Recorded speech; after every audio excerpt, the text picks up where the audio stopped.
Most people think they are wasting a few minutes. They never realize they are slowly giving away their entire future. It usually happens late at night. The house is quiet, the city is still, and a sudden, overwhelming surge of clarity hits exactly what you need to do to fix your life, and you feel the motivation to do it right now. Humans possess a unique evolutionary mechanism.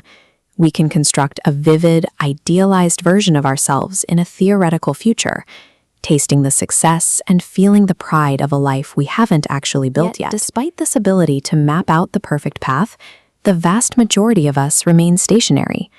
The gap between the life we envision at 2 in the morning and the reality we live the next day remains untouched. We often wait for a catastrophic failure or an insurmountable obstacle to explain our lack of progress. In most cases, ambition simply dissolves in the background of our ordinary routines. The sun comes up, the alarm goes off, and that late-night clarity evaporates the moment your feet hit the floor of your bedroom. To avoid the sharp discomfort of immediate effort, your mind deploys a highly effective defense mechanism. It whispers a single comforting word: tomorrow. A psychological feedback loop occurs when you plan to do something later. By forming the intent to act, your brain's reward center receives an identical chemical reward to actually completing the task. The biological urgency to act is neutralized by the mere promise of effort. Your nervous system uses tomorrow as a biological pressure relief valve, tricking you into feeling safe while you remain paralyzed in the present moment. For hundreds of thousands of years, the human brain evolved in environments defined by brutal scarcity. Every calorie burned was a risk to survival. This ancestral environment hardwired us with an energy conservation protocol. The primitive structures of your brain are programmed to hoard energy and actively resist any effort that does not yield immediate life-saving resources. This primitive energy conservation mechanism is bombarded by modern stimuli.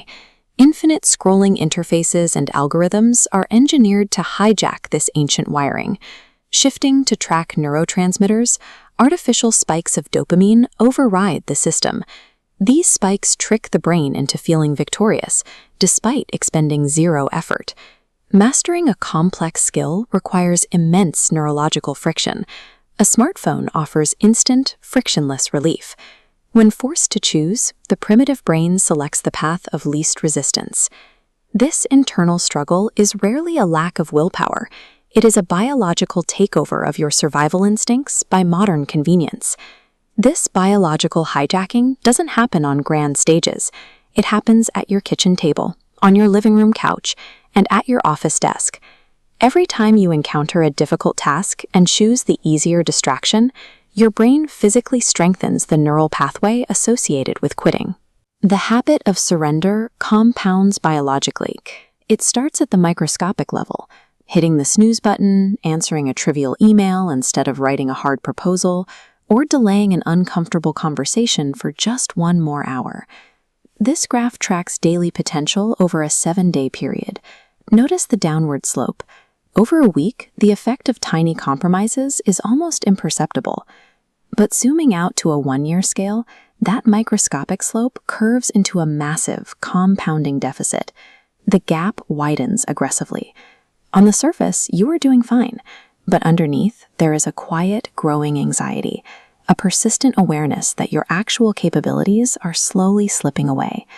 The timeline of a lost future is built exclusively from these invisible, easily justifiable moments of daily surrender. We dismantle our own potential through thousands of these comfortable, justifiable choices, rather than through any single grand failure. Breaking the biological loop completely requires you to start leaning into physical and mental resistance rather than avoiding it. The brain remains highly adaptable through neuroplasticity, meaning it can rewire its physical structure in response to new, demanding inputs. To initiate this process, you have to bring conscious awareness to the exact moment your brain attempts to default to the path of least resistance and interrupt it. This visual shows the concept of intentional friction. By actively bypassing the instant gratification loop and deliberately choosing the harder task, you force a new, robust neural pathway to form and strengthen. Discomfort and friction represent the precise physiological state required for the brain to update its baseline and expand its operational capabilities. The battlefield is always the immediate present, the split-second decision between leaning into a difficult task right now or putting it down. Data suggests that deferring to an imaginary future self only reinforces the neural pathways for hesitation. Wait for tomorrow, you are physically training your brain to do the same thing when tomorrow arrives. For our potential to manifest as a gift, it must be treated as a continuous biological rescue mission, salvaged daily from the internal urge to remain comfortable. It exists as a series of immediate, high-friction choices. Seizing it requires a second-by-second rejection of comfort, starting this exact second.